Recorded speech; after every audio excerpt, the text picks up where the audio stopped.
क्या आपने कभी रात के आकाश को देखकर यह सोचा है वहां क्या है? इंसानियत ने सदियों से यही सवाल पूछा है। हमारा अंतरिक्ष के प्रति आकर्षण सिर्फ जिज्ञासा नहीं है। यह सीमाओं को पार करने, अज्ञात का अन्वेषण करने और यह कल्पना करने के बारे में है कि पृथ्वी के बाहर क्या है। चांद पर पहला कदम रखने से लेकर मंगल ग्रह पर उपनिवेश बनाने के सपने तक अंतरिक्ष अन्वेषण ने पीढ़ियों को प्रेरित और मोहित किया है। लेकिन मानवता के लिए अंतरिक्ष में आगे क्या है? आइए हम इतिहास में एक यात्रा करें और देखें कि हम अंतरिक्ष अन्वेषण के रोमांचक भविष्य में कहां जा रहे हैं। अंतरिक्ष अन्वेषण की शुरुआत उस समय हुई जब शीत युद्ध के दौरान एक साहसी कदम उठाया गया। 1957 में सोवियत संघ ने स्पुतनिक 1 लॉन्च किया, जो पहला कृत्रिम उपग्रह था और इसने स्पेस रेस की शुरुआत की। इसके बाद 1961 में सोवियत अंतरिक्ष यात्री यूरी गगारिन ने वोस्टॉक 1 के साथ अंतरिक्ष यात्रा की और पृथ्वी के चारों ओर चक्कर लगाया। लेकिन यह अमेरिका का अपोलो कार्यक्रम था जिसने 1969 में इतिहास रचा। 20 जुलाई को नील आर्मस्ट्रॉन्ग और बज एल्ड्रिन अपोलो 11 मिशन के दौरान चांद पर पहली बार कदम रखने वाले इंसान बने। उनका प्रसिद्ध वाक्य "That's one small step for a man, one giant leap for mankind" आज भी मानवता की उपलब्धि का प्रतीक बना हुआ है। आज अंतरिक्ष अन्वेषण के लक्ष्य पहले से कहीं बड़े और साहसी हो गए हैं। अब हम केवल चांद पर नहीं, बल्कि मंगल ग्रह की ओर भी बढ़ रहे हैं। स्पेस एक्स जैसी कंपनियां अंतरिक्ष यात्रा को सस्ती बनाने के लिए पुनः प्रयुक्त रॉकेटों का विकास कर रही हैं। फाल्कन 9 रॉकेट अब पृथ्वी पर वापस लौट सकता है और खुद को लैंड कर सकता है। यह एक ऐसी उपलब्धि है जिसे पहले असंभव माना जाता था।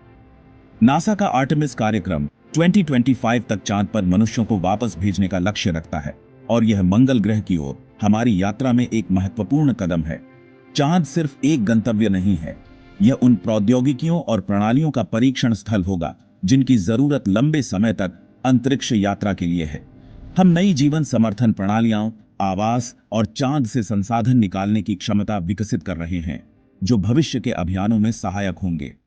इस बीच रोबोटिक मिशन जैसे नासा का परसेवरेंस रोवर मंगल ग्रह पर जानकारी एकत्र कर रहे हैं, जो ग्रह के वातावरण और भूविज्ञान के बारे में महत्वपूर्ण डेटा प्रदान कर रहे हैं। ये जानकारियां भविष्य के मानव अभियानों के लिए मार्गदर्शन करेंगी। मंगल ग्रह, जिसे रेड प्लैनेट कहा जाता है, हमेशा मानवता के अगले बड़े गंतव्य के रूप में देखा गया है। क्यों? खैर, मंगल पृथ्वी के सबसे समान ग्रह के रूप में सामने आता है और इसमें कई रहस्य छुपे हुए हैं जो हमें हमारी अपनी पृथ्वी को समझने में मदद कर सकते हैं। यहां एक दिन की लंबाई पृथ्वी के समान है और यहां प्राचीन जल स्रोतों के संकेत मिलते हैं, जो मंगल ग्रह के अतीत में जीवन के अस्तित्व का संकेत हो सकते हैं। सबसे रोमांचक संभावना यह है कि मंगल पर मानव उपनिवेश की संभावना है। हालांकि मंगल बहुत ठंडा है और इसकी वायुमंडल बहुत पतला है, लेकिन यहाँ के संसाधनों जैसे पानी की बर्फ को ऑक्सीजन और ईंधन बनाने के लिए इस्तेमाल किया जा सकता है। इस कारण से मंगल ग्रह पृथ्वी के बाहर एक स्थायी मानव उपनिवेश के लिए सबसे उपयुक्त ग्रह माना जाता है। भारत का अंतरिक्ष कार्यक्रम अब एक ताकत बन चुका है, जिसके पास चांद पर चंद्रयान और मंगल पर मंगलयान जैसे उल्लेखनीय अभियानों की उपलब्धियां हैं। 2013 में भारत का मार्स ऑर्बिटर मिशन MOM, जिसे मंगलयान के नाम से भी जाना जाता है, ने भारत को मंगल ग्रह तक पहुंचने वाला पहला एशियाई देश और चौथा देश बना दिया। और जो और भी प्रभावशाली है वह यह है कि यह मिशन पहले ही प्रयास में सफल हुआ, जबकि इसके बजट में अन्य देशों के मुकाबले बहुत कम खर्च आया। भारत के अंतरिक्ष मिशन यहीं तक सीमित नहीं है। भारतीय अंतरिक्ष अनुसंधान संगठन इसरो अपने गगनयान मिशन पर काम कर रहा है, जिसका लक्ष्य भारतीय अंतरिक्ष यात्रियों को अंतरिक्ष में भेजना है। इसके अलावा भारत मंगल ग्रह के लिए भविष्य के मिशनों की योजना बना रहा है और वैश्विक अंतरिक्ष एजेंसियों के साथ साझेदारी कर रहा है, ताकि अंतर्ग्रहण अन्वेषण में ज्ञान साझा किया जा सके। आगे देखते हुए हम मंगल ग्रह पर इंसानों को भेजने के करीब पहुंच रहे हैं। स्पेस एक्स का स्टारशिप मंगल ग्रह पर लोगों और सामान को ले जाने के लिए डिजाइन किया गया है और एलोन मस्क का विचार है कि हम एक मल्टी प्लैनेटरी सभ्यता बना सकते हैं। नासा 2030 के दशक तक मंगल ग्रह पर मानवों को भेजने के लिए विकासशील प्रणोदन प्रणालियों और दीर्घकालिक जीवन समर्थन समाधानों पर काम कर रहा है। इसके अलावा सरकारी अंतरिक्ष एजेंसियों के साथ साथ निजी कंपनियां और देश जैसे भारत अंतरिक्ष अन्वेषण के भविष्य को आकार देने में महत्वपूर्ण भूमिका निभा रहे हैं। जैसे जैसे प्रौद्योगिकी में सुधार हो रहा है, मंगल ग्रह पर स्थायी मानव बस्ती का सपना एक दिन सच हो सकता है, जो अन्य ग्रहों, क्षुद्र ग्रहों और उससे आगे के अभियानों के लिए मार्ग तैयार करेगा। जब हम अंतरिक्ष अन्वेषण के बारे में सोचते हैं तो एक ग्रह है जो मानवता के भविष्य के लिए अंतिम गंतव्य के रूप में सामने आता है, मंगल ग्रह, जिसे लाल ग्रह के नाम से जाना जाता है। मंगल ग्रह वैज्ञानिकों और सपने देखने वालों को अपनी पृथ्वी से समानताओं, संभावित संसाधनों और मानव उपनिवेश के संभावित अवसरों के कारण आकर्षित करता है। लेकिन मंगल ग्रह को हमारे अगले महान कदम के लिए इतना मजबूत उम्मीदवार क्या बनाता है? आइए हम मंगल और पृथ्वी का तुलना करें, ग्रह की संभावनाओं का अन्वेषण करें और देखें क्यों मंगल ग्रह हमारे भविष्य के लिए सबसे व्यावहारिक विकल्प हो सकता है। मंगल और पृथ्वी की तुलना। जब हम मंगल को देखते हैं तो यह समझना मुश्किल नहीं है कि यह इतना आकर्षक क्यों है। हालांकि कई अंतर हैं, कुछ समानताएं भी हैं जो इसे खास बनाती हैं। वायुमंडल पृथ्वी और मंगल के बीच सबसे बड़ा अंतर उसका वायुमंडल है। मंगल का वायुमंडल बहुत पतला है, जो मुख्य रूप से कार्बन डाइऑक्साइड यानी 95% से बना है, जिसमें नाइट्रोजन और आर्गन के अंश हैं। इसके विपरीत पृथ्वी का वायुमंडल मुख्य रूप से नाइट्रोजन और ऑक्सीजन से बना है, जो जीवन का समर्थन करता है।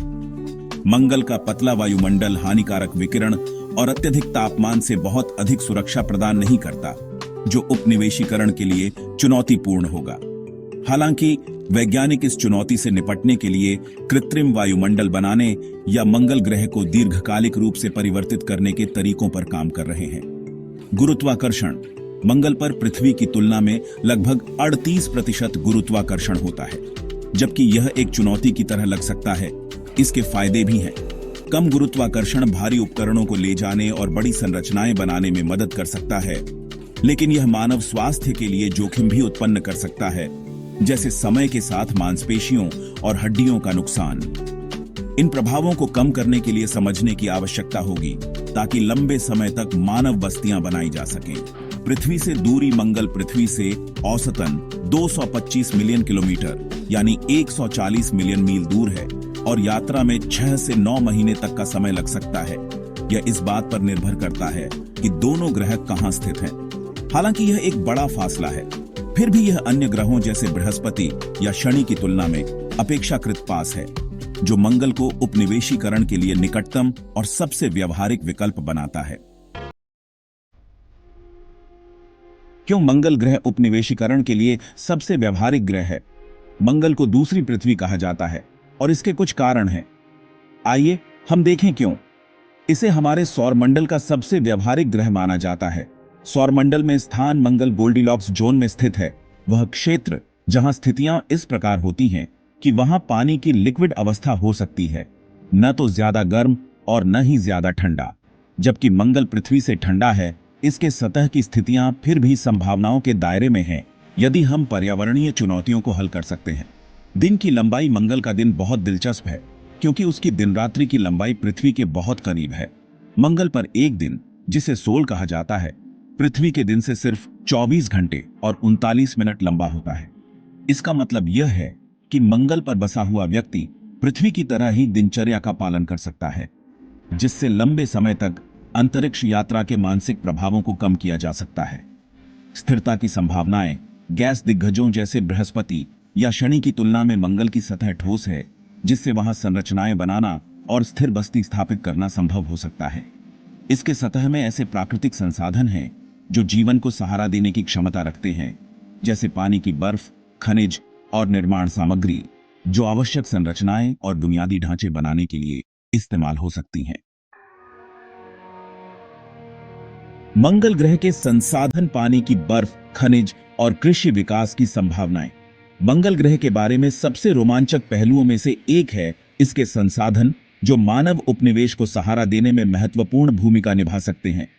पानी की बर्फ, जीवन के लिए पानी जरूरी है और मंगल ग्रह में पानी की बर्फ की बड़ी जमा राशियां हैं, खासकर इसके ध्रुवीय कैप्स में। वास्तव में वैज्ञानिकों ने मंगल की सतह के नीचे बड़ी बर्फ की जमा राशि का पता लगाया है। पानी का उपयोग पीने, कृषि और यहां तक कि ऑक्सीजन और हाइड्रोजन में परिवर्तित करने के लिए किया जा सकता है, जिससे वायुमंडल में ऑक्सीजन और रॉकेट ईंधन बनाने में मदद मिलती है। नासा का परसेवेरेंस रोवर भी प्राचीन जल प्रवाह के संकेतों की तलाश कर रहा है, जो न केवल जीवन के संकेत हो सकते हैं, बल्कि भविष्य के संसाधन उपयोग के लिए महत्वपूर्ण जानकारी भी प्रदान कर सकते हैं। उदाहरण के लिए, मंगल पर पानी की बर्फ का उपयोग स्थल पर ही किया जा सकता है, जिससे भविष्य के अभियानों में पृथ्वी से पानी लाने की आवश्यकता कम हो जाएगी। यह मंगल पर जीवन को अधिक स्थिर और आत्मनिर्भर बना सकता है। खनिज और संसाधन। मंगल की सतह विभिन्न खनिजों से समृद्ध है, जैसे लोहा, निकल और मैग्नीशियम। इनका उपयोग निर्माण सामग्री और उपनिवेशीकरण के लिए आवश्यक उपकरण और मशीनरी बनाने में किया जा सकता है। मंगल की मिट्टी में आयरन ऑक्साइड भी है, जो इसे लाल रंग देता है, और इन खनिजों को निकालकर निर्माण से लेकर ऊर्जा उत्पादन तक कई कार्यों में उपयोग किया जा सकता है। कृषि की संभावनाएं। हालांकि मंगल की मिट्टी पृथ्वी की मिट्टी की तुलना में अधिक उपजाऊ नहीं है, इसमें पौधों के उगने के लिए आवश्यक कुछ पोषक तत्व हैं। नासा ने पहले ही मंगल जैसी मिट्टी में पौधों को उगाने के प्रयोग किए हैं, जिससे यह पता चला है कि सही उपायों से पौधे मंगल पर उग सकते हैं। मुख्य चुनौतियां मिट्टी की कम पोषण सामग्री और जहरीले रसायन जैसे परक्लोरेट्स की उच्च मात्रा को नियंत्रित करना है, लेकिन इन्हें समय के साथ न्यूट्रल किया जा सकता है। मंगल पर फसलें उगाने से पृथ्वी पर निर्भरता कम होगी, जिससे उपनिवेश अधिक आत्मनिर्भर हो सकते हैं। वैज्ञानिक हाइड्रोपोनिक और एरोपोनिक खेती तकनीकों पर भी काम कर रहे हैं। ऐसी तकनीकें जो मिट्टी के बिना काम करती हैं और मंगल के कठोर वातावरण के लिए आदर्श हो सकती हैं। वास्तविक जीवन के उदाहरण और मंगल तक पहुंचने के प्रयास। कई अंतरिक्ष एजेंसियां और निजी कंपनियां पहले से ही मंगल पर मानव उपनिवेश की संभावना को वास्तविकता बनाने पर काम कर रही हैं। नासा का आर्टेमिस कार्यक्रम और मंगल की योजनाएं। नासा का आर्टेमिस कार्यक्रम, जो 2025 तक मनुष्यों को चांद पर वापस भेजने का लक्ष्य रखता है, मंगल तक पहुंचने के मिशन का पहला कदम है। आर्टेमिस के लिए विकसित की जाने वाली तकनीकें, जैसे नई अंतरिक्ष आवास और जीवन समर्थन प्रणालियां, चांद पर पहले परीक्षण किए जाएंगे, जो बाद में मंगल पर उपयोग की जाएंगी। नासा का मार्स सैंपल रिटर्न मिशन, जो 2030 के दशक में शुरू होगा, मंगल से नमूने पृथ्वी पर लाकर महत्वपूर्ण डेटा प्रदान करेगा, जो मानव मिशनों की योजना बनाने में मदद करेगा। स्पेस एक्स का स्टारशिप कार्यक्रम मंगल उपनिवेशीकरण के लिए सबसे साहसी योजनाओं में से एक स्पेस एक्स के स्टारशिप कार्यक्रम से आती है। एलोन मस्क का स्पेस एक्स का लक्ष्य अगले दशक में मंगल पर मानव भेजना है। स्टारशिप को बड़ी संख्या में लोगों और सामान को मंगल पर भेजने के लिए डिजाइन किया गया है, और मस्क का कहना है कि हम एक मल्टीप्लैनेटरी प्रजाति बन सकते हैं। मंगल ग्रह मानवता के लिए अपार चुनौतियां और अद्वितीय अवसर दोनों प्रदान करता है। जबकि यह ग्रह पूरी तरह से आदर्श नहीं है, पृथ्वी से इसकी समानताएं और यहां के संसाधन इसे हमारे सौरमंडल का सबसे व्यावहारिक ग्रह बनाते हैं। नासा, स्पेसएक्स और अन्य अंतर्राष्ट्रीय अंतरिक्ष एजेंसियों के प्रयासों के साथ हम पहले से कहीं ज्यादा करीब हैं मंगल पर मानव बस्ती बनाने के सपने को साकार करने के लिए। लाल ग्रह इंतजार कर रहा है और मानवता की यात्रा वहां अभी शुरू हुई है। आज हम इस विषय को समाप्त कर रहे हैं, लेकिन हम इसे अपने अगले वीडियो में जारी रखेंगे। तब तक इसके लिए प्रतीक्षा करें और हमारे साथ बने रहें। कृपया मेरे चैनल को लाइक और सब्सक्राइब करें और इस वीडियो को शेयर करें।